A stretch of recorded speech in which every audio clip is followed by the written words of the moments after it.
la siguiente mesa redonda y a las expertas que van a protagonizar esta mesa redonda. Ya, bueno, pues están ocupando su lugar en la mesa. Como les decía, vamos a seguir hablando de economía circular. Será una exposición muy interesante en la que estas expertas van a exponer las mejores prácticas y las mejores ideas para ciudades sostenibles y abordar conceptos importantes como la posglobalización, las smart cities y la sostenibilidad en las ciudades. La moderadora, bueno, pues va a presentarles con más detalle y mucho más conocimiento que yo la mesa y también a las expertas que la van a acompañar.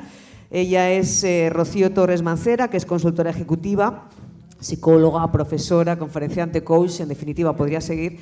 Y ha desarrollado su carrera durante más de 20 años en proyectos nacionales e internacionales centrados en el desarrollo estratégico de negocios y recursos humanos para empresas tecnológicas como Telefónica Móviles Corporación, el sector de lujo y la moda, como Gucci y Pepe Jeans, o instituciones públicas como la Junta de Andalucía. Y como les digo, pues ella va a ser la encargada de presentarles a las otras 3 especialistas que la acompañan en la mesa. Bienvenidas a las 4, muchísimas gracias. Y tiene la palabra Rocío Torres Mancera. Muchas gracias, Elena, de verdad. Gracias y felicidades a la asociación, súper impresionada. La verdad es que el potencial que tiene el BPW, ¿no? W, sí. España, Ceuta, increíble. Así que muchísimas gracias por habernos convocado a esta mesa de Hablemos de Economía Circular, mejores prácticas e ideas para ciudades sostenibles. Vamos a hacer lo siguiente, la estructura será, voy a presentar a las invitadas, a las expertas, y luego ellas harán un briefing de lo que yo voy a intentar explicar de sus currículums amplios y después haremos una ronda de 3 temas clave de debate, que cada una expondrá sus opiniones y luego daremos paso a preguntas. Muy bien, pues tenemos en primer lugar a la profesora doctora Ana María Castillo, es catedrática de la Escuela Universitaria de Organización de Empresas, doctora en Ciencias Económicas y Empresariales y profesora de Departamento de Economía y Administración de Empresas de la Universidad de Málaga. Ha sido directora de cooperación de la Universidad de Málaga entre los años 99 y 2004, donde ha organizado más de 24 programas de doctorado y posgrado en América Latina, promoviendo 150 acuerdos internacionales. Habrá más, porque es como los documentos vivos, es una persona súper viva y ahí sí. Acuerdos internacionales, y creó la Oficina de Voluntariado de la Universidad de Málaga, o sea que tiene una parte también muy concienciada con la comunidad. Ha coordinado 2 proyectos, bueno, más de 2 proyectos de Erasmus+, que ella explicará, Overcraft, Artcraft, Fair Food for Smart Life y actualmente el consumo atento para la responsabilidad hacia el entorno Care. Vale. Ha sido más de 14 años directora del MBA, además, y para abreviar, su expertise es entre nuevas tecnologías, gestión de intangibles, nuevas formas de empresa, responsabilidad social corporativa y comportamiento ético y responsable. Todo su background está también disponible en Google Scholar. Por otro lado, tenemos, gracias Ana María por venir a acompañarnos, tenemos a Antonia Lorenzo López, que es licenciada en Ciencias Económicas, especializada en Química Agrícola. Actualmente se encuentra cursando un doctorado de Evaluación Económica del Uso de Aguas Regeneradas dentro del programa Tendencias en Economía y Derecho de la Universidad de Córdoba. Es gerente y directora de I+D en Innovación de Bioazul SL desde 2003. Especialista en tecnologías de tratamiento, reutilización del recurso de agua. Tiene más de 20 años de experiencia en gestión de proyectos nacionales e internacionales relacionados con infraestructuras azules para la gestión sostenible del agua, tratamiento, reutilización, saneamiento ecológico y soluciones basadas en la naturaleza, así como, por supuesto, economía circular y sostenibilidad de recursos. Abreviando, sacando el bonding, o sea, ese hermanamiento que tenemos con todas las que asistimos y los que asisten también acompañándonos. Ella es mentora y participa en proyectos europeos como el EIC Women Leadership Program. ¿Vale? Y tenemos también, por último lugar, no menos importante, viva el localismo de Ceuta, Sonsoles Jiménez, que casi nadie sabe que es de Ceuta porque siempre está alrededor del mundo. Ella es empresaria, emprendedora en serie, está todo el rato creando y generando estructuras colaborativas excepcionales. Es experta en agricultura, es investigadora, especializada en estrategia empresarial, innovación, desarrollo y ejecución de proyectos locales sostenibles, globales, por supuesto, y economía regenerativa. Experta en el European Commission, al igual que Antonia, son socios en este caso en el EIP Agri, en Focus Group, es mentora de proyectos como el tema del workshop Food Loss Waste Global Platform, que además no hay problema con el Spanglish, pero es colaboradora de proyectos europeos también como Fair Food or Craft Academy, socia promotora de proyectos financiados por la Unión Europea como Oleo Diversity en Hem for Olive y Care. Es abogada, experta en área mercantil, comercio exterior, en fin, que como veis no nos aburrimos en absoluto. Y lo que nos queda, y aquí estamos para hacer relaciones colaborativas todos. Bueno, pues dicho eso, yo lo he intentado decir de la forma más digna, pero queremos escucharles a ellas. Van a resumir en unos 4 minutos, tienen el reto de un elevator pitch para empezar y que ellas compartan realmente sus inquietudes actuales y luego ya damos el paso a la ronda de preguntas. Si queréis empezamos por Ana María. Yo voy a poner el cronómetro, voy a ser muy pulcra para intentar irnos a comer a las 3 de la tarde. No. Se entiende, está encendido el micrófono, vale. Venga. Bien, pues muchas gracias por esta presentación, por la invitación a este congreso y por la ocasión de visitar Ceuta, que hace muchísimo tiempo que no venía y la he encontrado pues mucho más agradable y mucho más acogedora y mucho más bella de lo que ya sabíamos que era. Creo que es una ocasión muy interesante para poner de relieve pues, las pequeñas cosas que cada uno de nosotros podemos hacer.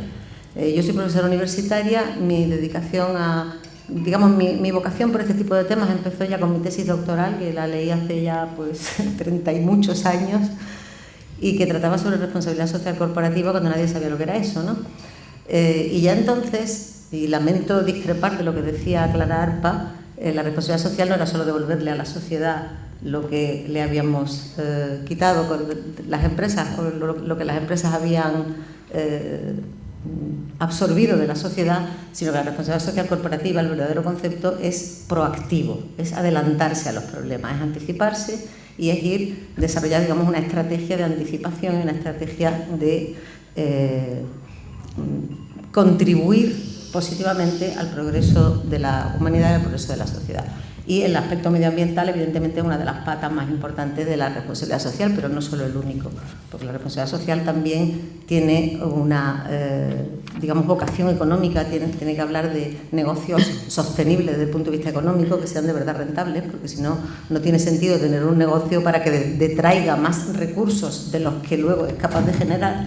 Y, por supuesto, tiene que ser socialmente sostenible en el sentido de que pues, contribuya al bienestar, al desarrollo de las personas y a una sociedad mejor en todos los sentidos. Y, por supuesto, cultivando todos los valores como la igualdad, la diversidad, el respeto a la dignidad de las personas, el valor del trabajo, el reconocimiento a la aportación de todos, etc. Y esa es la idea que siempre ha movido mi trabajo. Yo últimamente, bueno, aparte de las cosas que ha contado Rocío, que he hecho anteriormente en algunos puestos de gestión, ahora lo que me dedico básicamente es a la gestión de proyectos europeos. Y llevo ya 4 proyectos que he dirigido o que estoy dirigiendo y que todos esos proyectos tienen la misma vocación, que es vocación por la sostenibilidad en ese sentido amplio, social, económico y medioambiental. El primero fue un proyecto que se llamaba Overcraft, que estaba destinado básicamente a apoyar al mundo rural de la artesanía, dándole formación para que accedieran a los mercados internacionales, que pusieran en valor sus productos. Ustedes saben que la artesanía es una de las actividades económicas más circulares del mundo, porque siempre reutiliza y aprovecha lo que tiene en el territorio, y estaba enfocado sobre todo a mujeres artesanas. El segundo proyecto que hicimos era Arcademy, que era un proyecto relacionado con el anterior, no solamente para dar formación empresarial, sino también para recuperar el valor cultural de la artesanía. Lo presentamos en ocasión del Año Europeo del Patrimonio Cultural y fue un proyecto que también pues, intentó catalogar los oficios artesanos europeos por diferentes países, aparte de reforzar pues, todo eso que sería la formación de los artesanos para que pudieran acceder a los mercados. El siguiente proyecto que desarrollé y que está prácticamente acabando se llama Fair Food for a Smart Life, es decir, comida noble para una vida inteligente, y es un proyecto basado en educación para un estilo de vida basado en la dieta mediterránea. No solamente aprender a comer, sino también aprender a querer los productos de tu territorio, aprender a recuperar las recetas que hacía tu abuela. Es decir, es uno de esos proyectos que después de recorrer todo lo que podemos ser los movimientos como real food o slow food o lo que quieras, al final regresa a la cocina de tu abuela o a la cocina de tu tía del pueblo, a hacer cosas que hemos hecho toda la vida y que se han basado, pues evidentemente, en una economía circular y en un conocimiento ancestral que es importante proteger. Entonces, ese catálogo tan grande de conocimiento, de recetas, de técnicas, de productos, eso no se puede perder. Y esa es la idea del proyecto Fair Food, que está próximo a terminar en el mes de octubre. Y el siguiente proyecto que tenemos es, digamos, mucho más vinculado a lo que estamos hablando ahora, que se llama CARE o CARE, y es Consumo Atento para la Responsabilidad hacia el Entorno. Y es un proyecto de educación en consumo responsable. Tratamos 4 líneas en él, que son la alimentación es una de ellas, alimentación responsable, movilidad responsable, tanto en viajes como en la vida cotidiana, moda responsable o vestimenta responsable y uso responsable de recursos, sea agua, sea el territorio, sea la energía, etc. Es básicamente un proyecto educativo, pero también tiene una dimensión de investigación porque queremos conocer bien cuáles son los mecanismos que impulsan a que la gente pues, se comporte de una manera más o menos responsable en el consumo, y por otra parte también tiene una especie de, podemos decir, un llamado a proyectos e iniciativas de economía circular y de consumo responsable que puedan surgir bien de empresas, pero también puedan surgir, por ejemplo, de comunidades, de pueblos, de asociaciones, de vecinos o lo que sea, aunque el enfoque es más bien empresarial. Y nosotros vamos a valorar su viabilidad desde el punto de vista de la sostenibilidad, no tanto desde el punto de vista económico, porque la idea es que los proyectos que puedan surgir de ahí o las ideas luego se presenten a las agencias de promoción del emprendimiento, como pueden ser, pues, llámale Stenda, llámale Andalucía Emprende, en el caso de Andalucía, o las que sean en cada país. Profesor. Es todo, muchas gracias. Gracias. Parece que vamos a aplaudir muchas veces aquí, porque hay muchas cosas que vaya a comentar súper interesantes. Antonia, por favor, cuando quieras. ¿Un minutillo? Sí, me avisas. Vamos allá, Ya me pongo a ver la- si lo clavas. Bueno, pues nada, también muchas gracias a la organización por invitarnos, a Don Soles también porque ha sido clave en que yo esté aquí hoy y conoceros. Me está resultando muy interesante. Gracias a Rocío por la presentación. Yo os cuento un poquito sobre mi empresa, principalmente, que es donde llevo trabajando casi 20 años.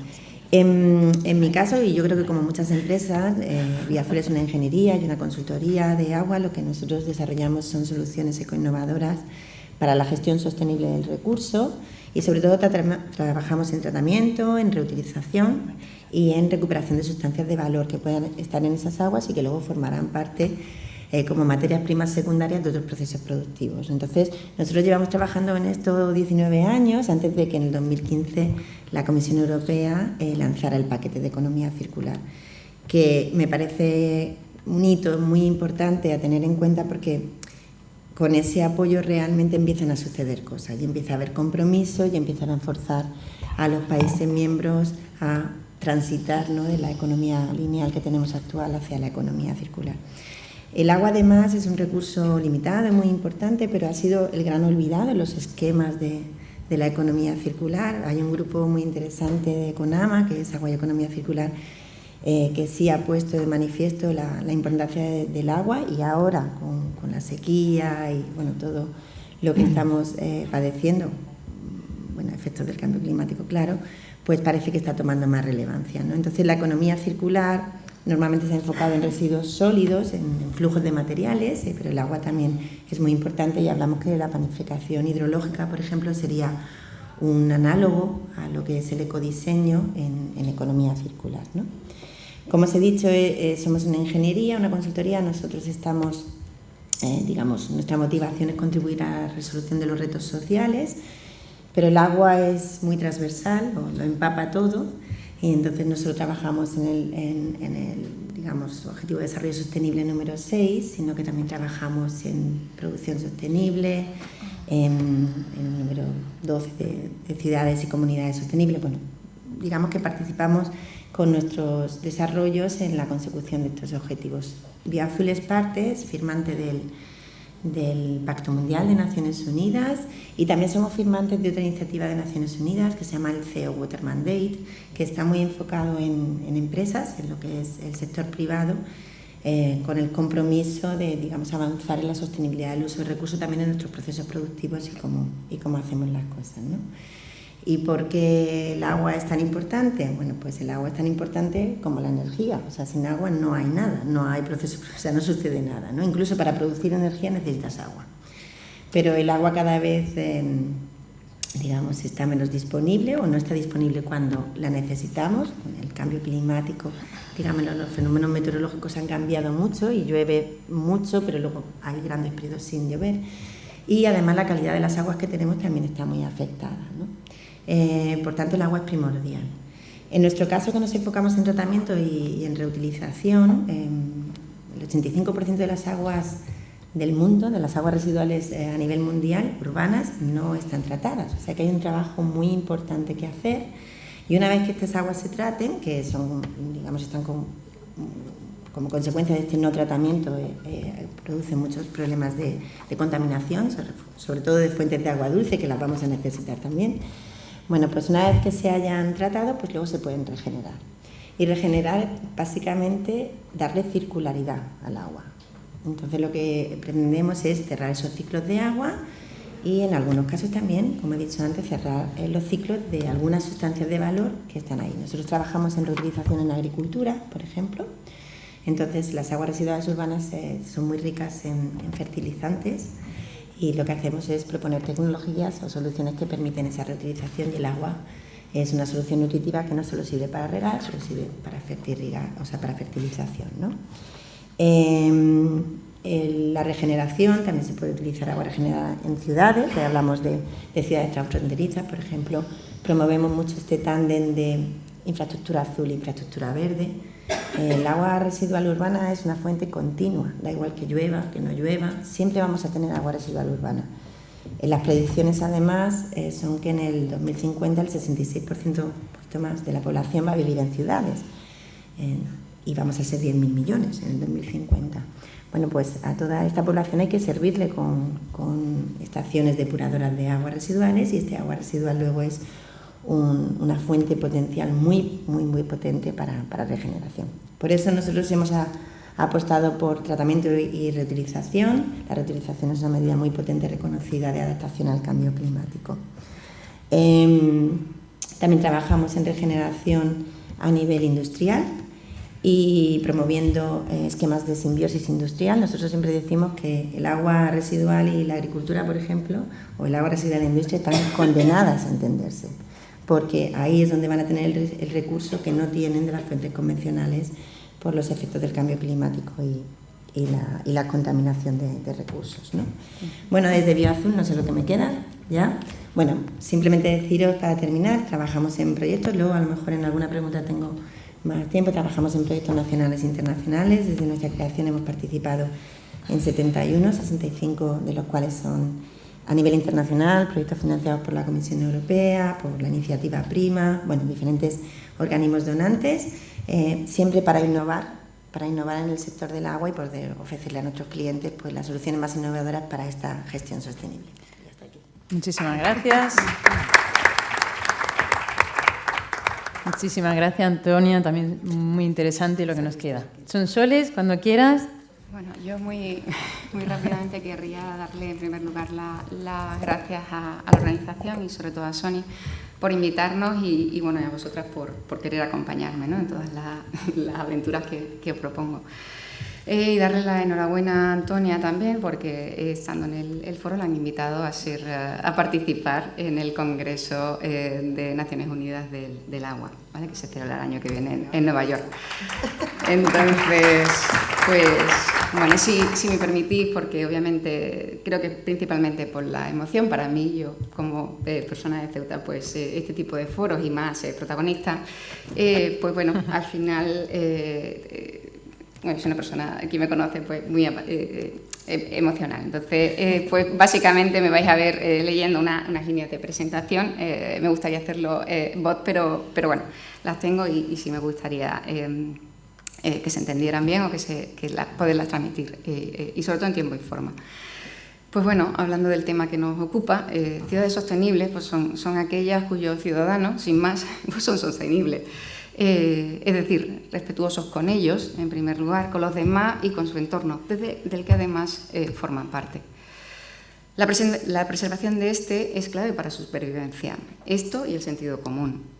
Sostenibilidad, actividades sostenibles, son aquellas que contribuyen a aumentar nuestro bienestar, cuyos costes y beneficios, que esto también se debe entender perfectamente, se distribuyen o deben distribuirse de forma justa, intrageneracionalmente, y que no amenazan los niveles críticos de recursos. Esto, además, en y para todo, pues todo está conectado.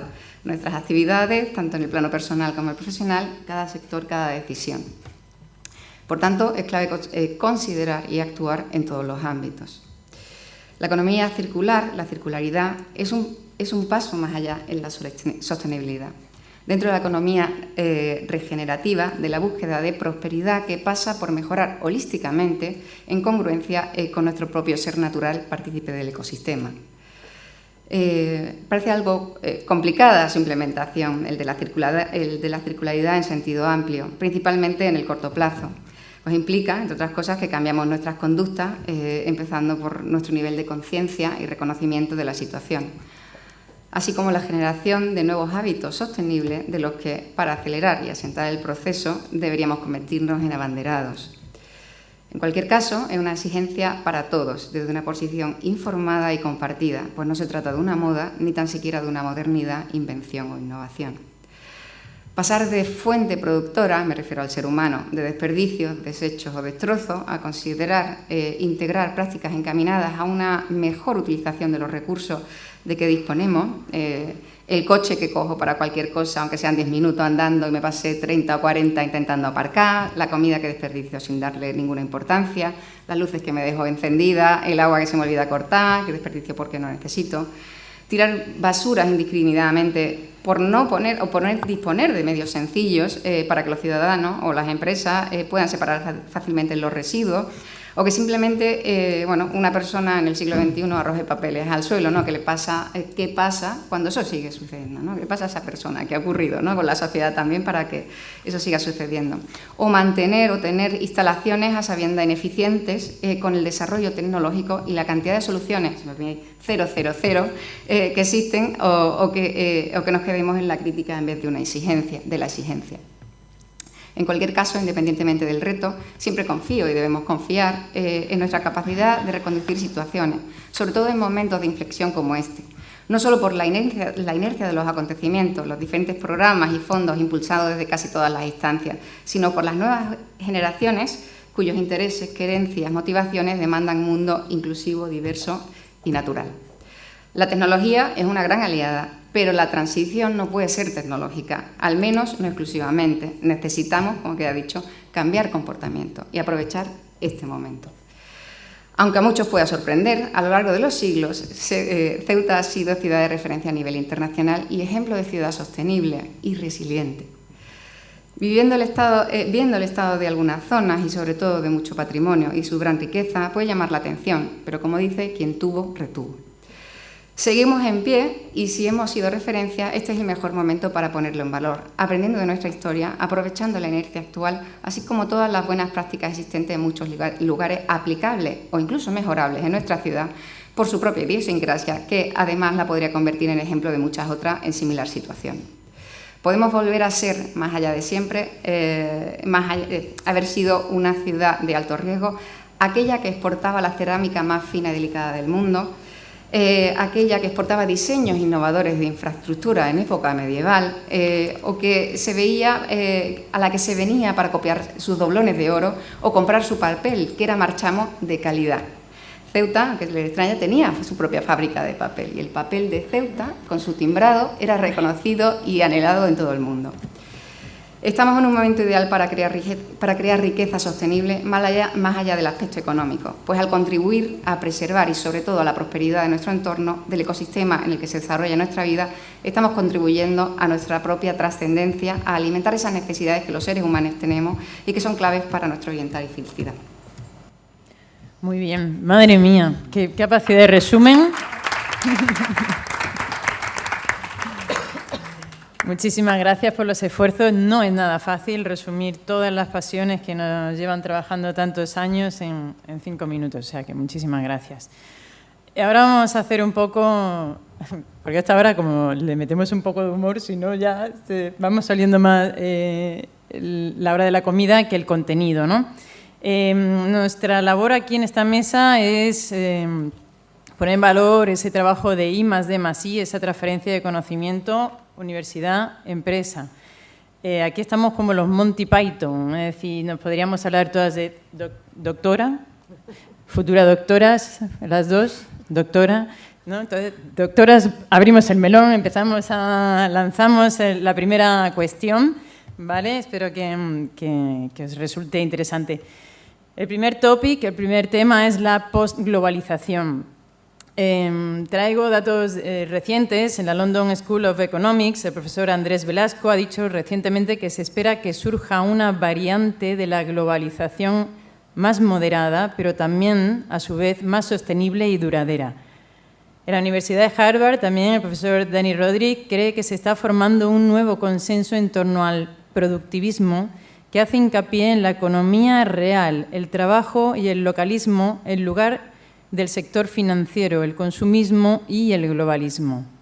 Entonces, estos enfoques de postglobalismo o economía postglobal, les pongo para que, en fin, no es fácil, pero yo creo que nos van a traer sus opiniones muchas reflexiones. ¿Cómo creéis que va a afectar a las ciudades de la cuenca mediterránea esta tendencia a la postglobalización? Tenemos 10 minutos para esta pregunta, como queráis, una media de 3,33 segundos cada una. Rock and roll, porque si no nos quedamos dormidas. ¿Quién quiere comenzar con su visión del postglobalismo? Si quiere empiezo yo por seguir el orden que hemos estado manteniendo. Yo creo que el postglobalismo es como el postmodernismo, volver a ponerle nombre a cosas que ya conocíamos. Justo estaba mirando antes en el móvil, porque yo recuerdo cuando yo empecé la carrera en el año 73-74, que ya se hablaba, y uno de los temas fundamentales de discusión en las aulas era el informe del Club de Roma sobre los límites del crecimiento económico. Y el gran debate que se mantenía en esa época, que estábamos todavía en el franquismo, pero en las facultades económicas éramos bastante progresistas en general, era el dilema entre crecimiento y desarrollo. Y eso no es nuevo, tiene 50 años. Creo que es casi lo mismo que vienen a decir con la posglobalización. Entonces ya una de las grandes preocupaciones era la expansión de las multinacionales y el hecho de que las multinacionales hubieran colonizado prácticamente al principio Europa, y luego después de Europa, cuando cayó el telón de acero, se fueron a Europa del Este, a Asia, etcétera, etcétera, pero en realidad la globalización había empezado ya entonces, únicamente se ha acelerado después con todo el desarrollo de las TIC, de las tecnologías de la comunicación y con la mejora del transporte. Pero ¿con eso qué quiero decir? Pues quiero decir que estamos redescubriendo el Mediterráneo. Lo único que yo creo que ha cambiado realmente es que, aparte de que el fenómeno se ha intensificado y nos hemos olvidado de todas las recomendaciones que daba el Club de Roma en su momento y todos los alarmistas, mal llamados alarmistas de la época, es que simplemente se nos ha olvidado todo eso y hemos mirado para otro lado. Y lo que está empezando a cambiar ahora es que realmente está habiendo una conciencia, quizá porque los efectos de toda esa desidia que hemos tenido hasta ahora son mucho más manifiestos. Decía, ahora nos asustamos de ver los incendios que hay en verano tan voraces, nos asustamos de ver pues los cambios que está habiendo en las lluvias y en todas esas cosas, en los mares de plástico en el mar y ese tipo de cosas. Es decir, ahora cuando nos están echando en la cara los efectos de toda esa desidia que hemos tenido es cuando nos estamos dando cuenta del problema, y eso lo único que está incrementando es la conciencia sobre su gravedad. Pero el conocimiento del problema ya existía y de los remedios también existían. Lo que pasa es que no se han aplicado, simplemente se ha mirado para otro lado. Por tanto, yo creo que quizá el gran fenómeno que estamos viviendo ahora no es tanto la globalización y la posglobalización, sino la toma de conciencia sobre que eso es un efecto verdaderamente dramático y letal para la supervivencia de nuestra civilización y de la especie humana. No, toma. No pasa nada. Vale, me toca. Bueno, pues siguiendo un poquito, como iba diciendo Ana, o sea, nos estamos concienciando porque nos está afectando a nosotros. Quiero decir, el 20% de la población mundial vivimos esquilmando los recursos del 80% de la población mundial, o sea, lo que se ha agotado también es nuestro bienestar. Y ahora parece que nos está preocupando más porque nos está afectando a nosotros directamente, al mundo desarrollado, si es que se puede llamar así, ¿no? Entonces, claro, lo que no podemos es ir agotando recursos naturales de terceros países para nosotros mantener nuestro ritmo de vida en un mundo globalizado, una economía lineal, desde mi punto de vista. Antes en alguna mesa se ha hablado del indicador del Country Overshoot Day, que en el caso de España, bueno, esto viene a ser como el día en el que se cargarían los recursos mundiales para toda la población mundial si siguiéramos patrones de consumo de recursos de un país determinado, ¿no? En España se ha dicho es el 12 de mayo, el año pasado fue el 25 de mayo, el anterior fue el 27 de mayo, o sea que es que ni siquiera estamos mejorando. Pero si vamos a países menos desarrollados, esa palabra me gusta regular, pero bueno, menos desarrollados, estamos viendo que están en diciembre, no sé, Ecuador está en diciembre, Indonesia está en diciembre, Jamaica, o sea, ellos están viviendo con muy poquitos recursos porque nosotros estamos utilizando sus recursos. Entonces sí, hay que repensar en el crecer o en el decrecer para que todo el mundo pueda tener acceso por lo menos a lo básico. Si nos vamos al agua otra vez, por ejemplo, conceptos como la huella hídrica o el agua virtual, que es el agua que consumimos en todos los productos, los servicios, los bienes de consumo de los que disfrutamos todos los días. En el mundo desarrollado estamos hablando de 5.000 litros día. O sea, consumimos como 300 litros, pero nuestra huella son 5.000 litros día. En países menos desarrollados es un tercio. O sea, tenemos que mirar cómo podemos decrecer o consumir de forma más responsable para disminuir nuestra huella ecológica o, en el caso del agua, nuestra huella hídrica. También se ha hablado aquí de acciones individuales, o sea, los patrones de producción y los patrones de consumo que tenemos son muy importantes, ¿no? Y hay que tenerlos en cuenta también en esta transición. Pensad que aproximadamente un tercio de toda la comida que se produce a nivel mundial se va a la basura, sin comérsela. Nadie, se desperdicia. Y eso supone el 25% de toda el agua dulce que se produce, o sea, que se utiliza para producir alimentos. O sea, el dispendio es brutal. Entonces yo creo que ahí hay, o sea, vuelvo a lo mismo. Hábitos de vida, estilo de vida, hábitos de consumo, hábitos de producción son súper importantes en la cuenca mediterránea y en cualquier parte. Pero, por ejemplo, estamos hablando de la cuenca mediterránea, donde si el 70% es la media mundial del agua total que se utiliza, o sea, que se extrae para agricultura, aquí estamos hablando de un 80%. En un contexto de cambio climático, de población creciente, de la necesidad de producir más alimentos, enfoques como la economía circular no es que sean, no es que nos inviten a hacerlo, es que son totalmente necesarios para la soberanía alimentaria, ¿no? Para poder utilizar el agua que tenemos de una forma muy efectiva. Otras acciones que también se están llevando a cabo en muchas ciudades de la cuenca mediterránea es la promoción de todo lo que es la economía local y la economía de circuito corto, ¿no? Evitar el kilómetro cero, también lo llaman, pero promover más el abastecimiento de ciudades desde sus zonas periurbanas y rurales cercanas, ¿no? Que creo que es fundamental para tener una cierta seguridad sobre todo, vuelvo a lo mismo, la producción de alimentos, que es tan importante. A nivel global, lo que hemos conseguido es que podamos comer, por ejemplo, productos de fuera de temporada en cualquier momento. Bueno, pues este tipo de redes también que se forman entre ciudadanos y productores locales están haciendo también que volvamos, como decía Ana, a una dieta más mediterránea, nuestra dieta, a consumir productos locales y además productos de temporada, y eso va a contribuir positivamente a los efectos que tenemos del cambio climático. Y bueno, las ciudades son las grandes consumidoras de recursos, se llevan el 80% de los recursos naturales que se utilizan y son las grandes productoras de residuos con el 65% a nivel mundial. Así que sí, hay que cambiar algo, hay que tener en cuenta todas estas indicaciones que nos dan, porque si no, no hay sostenibilidad y no hay resiliencia. Bueno, ahora entiendo por qué no me da la vida creando empresas y participando en proyectos, ¿vale? Porque sí, los recursos pueden ser escasos, pero se pueden generar y bueno, en cierta manera siempre digo, y aquí me podéis pegar si queréis, que es una falacia que no haya agua o que no se pueda. O sea, la tecnología está a un nivel de desarrollo, además de desarrollo a un coste súper asumible, en los que puedes tener agua potable de una manera muy sencilla. Y ahí pues tengo la suerte de estar mentalizando varios proyectos en ese sentido, de primera mano y probablemente involucre. También estoy a marcha forzada produciendo alimentos de calidad y en ambos entornos, preservando nuestra agricultura tradicional, porque más allá, porque tiene que haber diversidad y porque es clave también para el mantenimiento de los suelos. Más allá del agua, sin suelo, se acaba el mundo. Y de hecho es más peligroso el ritmo al que se están perdiendo esos suelos que incluso que la carestía del agua. Entonces, la calidad del agua tiene que ver. Sí.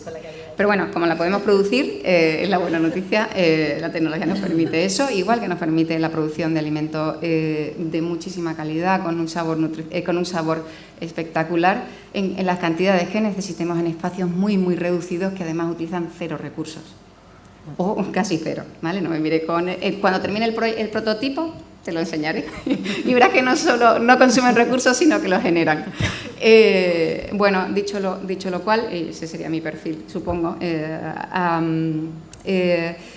El Mediterráneo siempre ha sido el origen de las civilizaciones, o de donde ha partido todo, incluso de la globalización. Entonces, para mí, bueno, y por mi forma de ser, yo necesito estar conectada con el mundo. Me encanta viajar y me encanta que estemos conectados, porque además es la clave para la permanencia, la pervivencia de nuestro mundo, esa interconexión con los demás, porque además los demás, como nosotros, o nosotros nos encontramos en cualquier país, encontramos una persona que es como nosotros. Entonces, bueno, a mí la popularización, a mí mientras podamos trabajar en mantener esa conexión, en controlar las situaciones que estamos viviendo actualmente, que siguen siendo voluntad también de muy pocos, que siguen controlando a la mayoría, pues bueno, está bien, ¿no? O sea, voy a animar a contribuir, cada uno desde su punto de vista. Gracias, doctora, futuras doctoras, MBAs todas, además, esto es una cosa, de verdad. Como psicóloga te voy a decir, cada vez que decís agua, bebo agua, o sea, una cosa como el perro de Pablo. Bueno, vamos a la segunda cuestión. Smart Cities, o ciudades y comunidades inteligentes. Con los datos que comentaba Antonia, vamos un paso más allá. En el 2100 habrá 11.200 millones que ocuparemos. Bueno, nosotros a lo mejor, a ver quién llega.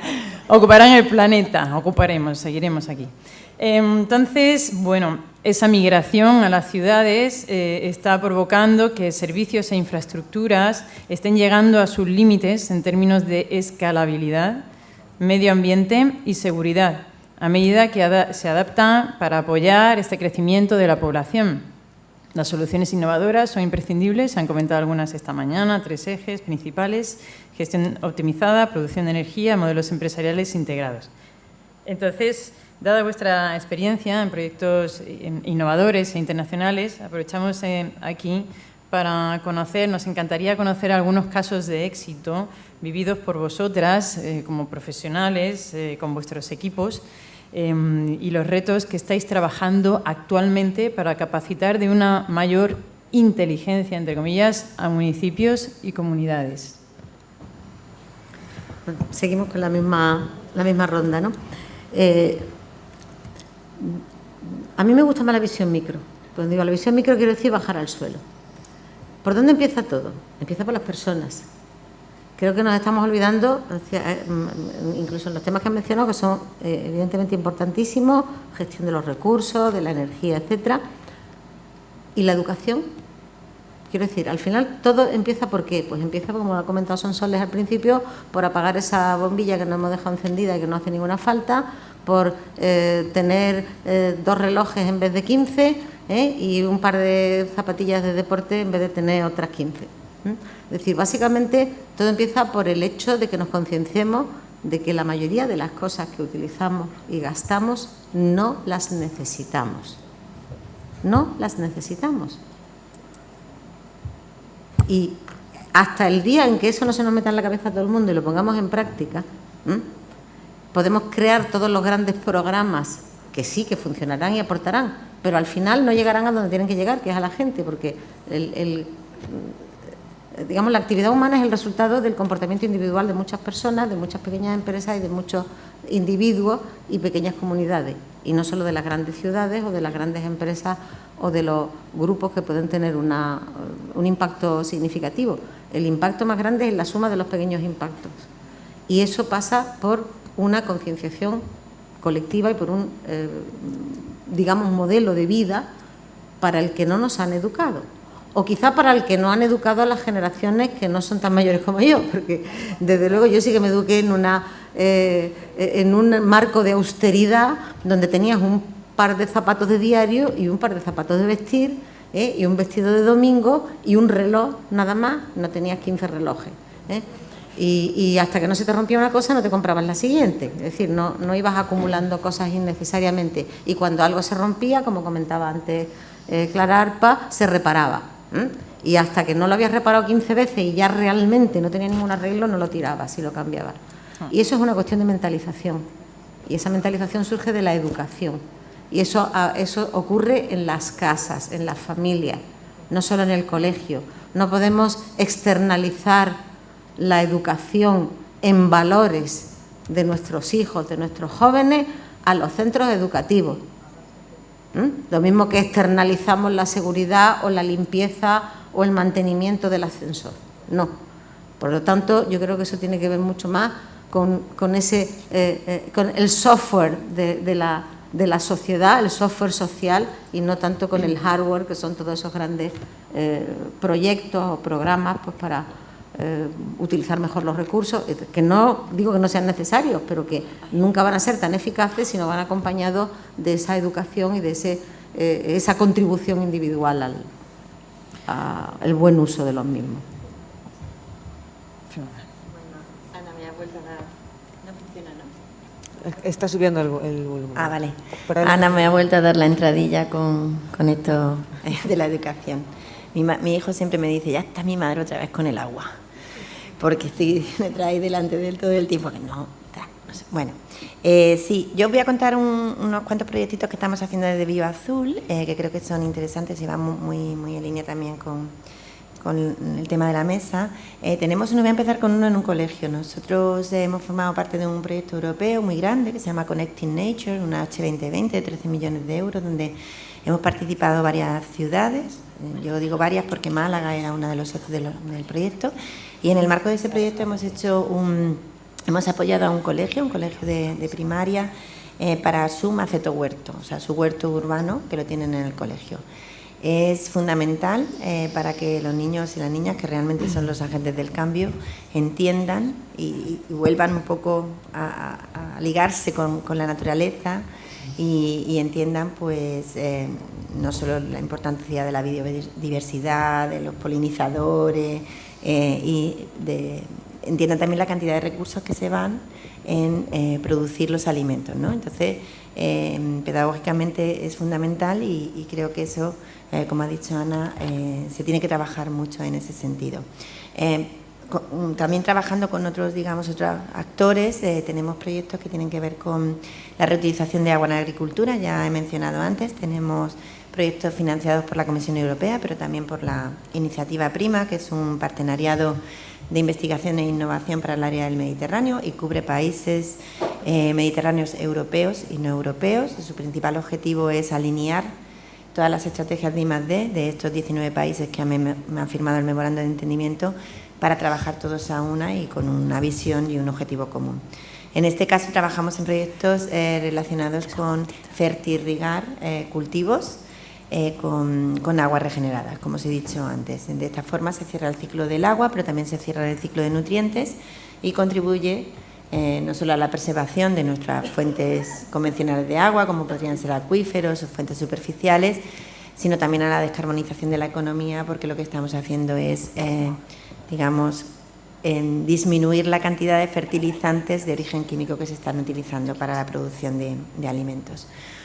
Tenemos Rich Water, que sería un proyecto, Fit for Reuse sería otro proyecto, y también estamos trabajando ahora en uno que se llama Pavitre para fertirrigación de cultivos de mango en la India, ¿vale? Que también tiene muchísimos problemas con acceso a agua limpia para producción de alimentos. Otro proyecto que me parece también muy interesante, en estos proyectos estamos trabajando en zonas urbanas y periurbanas, pero un proyecto que tenemos en Málaga ahora mismo, también financiado por la Comisión Europea, se llama Vertical Ecosystems, y me gusta mucho porque además es como muy visual, y lo que hemos hecho es plantear la innovación de utilizar aguas grises regeneradas de las habitaciones de los baños de las habitaciones de un hotel que está en el Soho de Málaga, se llama Hotel Mariposa. Y estamos tratando aguas grises de 2 baños, este es de la ducha y del lavabo, de 2, y generando 350 litros de agua para fertirrigar, bueno, en este caso fertilizar, un jardín vertical. Entonces estamos promoviendo, antes lo he mencionado, este tándem infraestructura azul e infraestructura verde.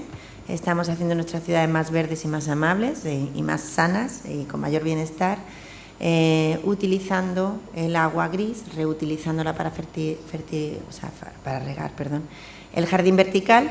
Y en este caso no es solo que estemos dándole una segunda vida al agua y disminuyendo o no aumentando la cantidad de agua que consumimos para tener una infraestructura verde, sino que la calidad del aire, el confort térmico del hotel, la cantidad de, digamos, el apoyo a la biodiversidad es muy importante. Y otro proyecto que creo que también es interesante es un Erasmus+, pero en este estamos trabajando para desarrollar metodologías para la inclusión de criterios de circularidad en licitaciones, tanto públicas como privadas. Estamos hablando de economía circular, pero la compra pública, por ejemplo, es una palanca muy importante para las empresas. Cuando trabajamos en innovación, en economía circular, nos encontramos que en los pliegos de licitación pues solo hay criterios técnicos y económicos. Y queremos que esto cambie porque ahí sí es como va a cambiar la economía. Añadir criterios de circularidad y que sean de igual de relevancia para poder seleccionar, digamos, la solución ganadora. Y le voy a pasar la palabra a Sol. Muy rápido, voy a intentarlo, ¿no? Porque la verdad es que esto es mi forma de ser, no más que un palabra. Entonces, cuando construyes un proyecto o participas en un proyecto, lo haces de esta manera, intentando incluir a la mayor parte de interlocutores posible, más que nada para que luego tenga unas buenas bases desde las que pueda crecer. Y nosotros como empresarias, en este caso, pues bueno, si no construyes un modelo de negocio correctamente, luego, pues es muy difícil que crezca, ¿no? Que puedas establecer ningún tipo de... bueno, pues... por un ejemplo, a lo mejor que sea un éxito, que podáis googlear luego, pues Fresh on Table en Dubái, y sobre todo porque nos coincidió con toda la pandemia, pues el hecho de haberlo implementado, que incluye holísticamente todos estos objetivos, pues bueno, al final aseguras alimentos de calidad del campo a la mesa, o del campo dentro del puro desierto, ¿vale? Para en aquella localización que además tiene todas las carencias posibles de agua, de clima. Otros modelos, pues también en el campo, pues aquí en España el choque cultural también es importante, esto es una cosa importante también, porque hay, y esto también la tecnología lo está provocando, tenemos unas diferencias muy grandes, abismales, incluso en nuestras mismas regiones, sobre el grado de desarrollo, el grado en el que cada uno vivimos, ¿no?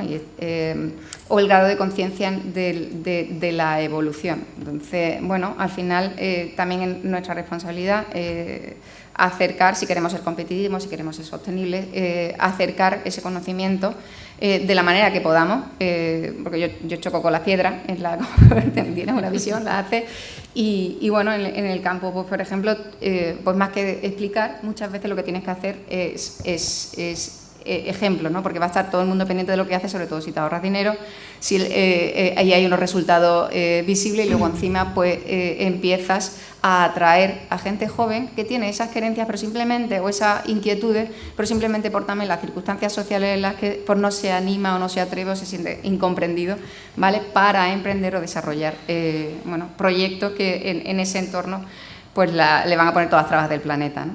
Que eso es importante, pero bueno, daré el ejemplo. Luego en la comida seguimos hablando porque es apasionante. Bueno, pues en esta... es que es verdad. En este modelo de transferencia de conocimiento circular, en los que estamos implicados empresas, universidades y la sociedad, ahora la cuestión va realmente al corazón de la mesa, que es modelos de sostenibilidad para las ciudades. Desde ya también poner a vuestra disposición, está publicado en abierto la tesis Comunicación para un fundraising sostenible, perspectivas internacionales, estudios de casos desde España, Países Bajos, Reino Unido y México, que la autora soy yo misma, pero está elaborado y desarrollado para que ahí hay un montón de información también que pueda ser útil. Así que luego seguiremos hablando como comentamos. Resumiendo, está la Agenda 2030, en la que se hace mucho hincapié en un desarrollo de modelos sostenibles, de ecosistemas, de seguridad, de educación, de sanidad. Entre líneas se toca, aunque hoy ha sido muy explícito, el tema de la sostenibilidad económica para todos estos proyectos. Y eso es lo que versa, por ejemplo, mis estudios de hace mucho tiempo. En ese sentido, eso implica gestionar de forma corresponsable a la comunidad, los gobiernos, las empresas, las universidades. Yo sé que sois mujeres valientes las tres, entonces, ¿qué expectativas tenéis? ¿Qué escollos? ¿Hay amenazas ahí? ¿Y cómo veis la perspectiva a futuro de ese crecimiento de modelos sostenibles? Pues yo voy a, para no aburrir, o sea, para empezar, romper un poco. Es como la carta de los Reyes Magos. Para romper un poco. Has lanzado un guante muy... Sí, no. Y esa es la última pregunta. Sí. No, Un minuto cada una. Un resumen ya super elevator pitch. Un minuto cada una. Muchas gracias. Este lance es complicado. Muy positivo porque hay una disposición a hacerlo. Y os podría dar, que es la pena que noten, porque también con los compañeros de la mesa anterior, por alguna u otra razón o por algún otro proyecto, incluido, por ejemplo, la compañera de Indra, uno de los proyectos que he mencionado en las líneas, pues tuvo la suerte de dirigir o diseñar un proyecto precioso que fue, además que incluía a todas las partes de la cadena de valor, ¿no? Y fue un proyecto de reforestación inclusiva en 9 localidades de España. Y lo hicimos con ellos y la Fundación Juan 23. Y fue una maravilla y funcionó perfectamente y todo el mundo aportó, ¿no? Fue duro, pero entonces las perspectivas son muy buenas porque al final necesitamos de todos para generar ese cambio. Muy bien.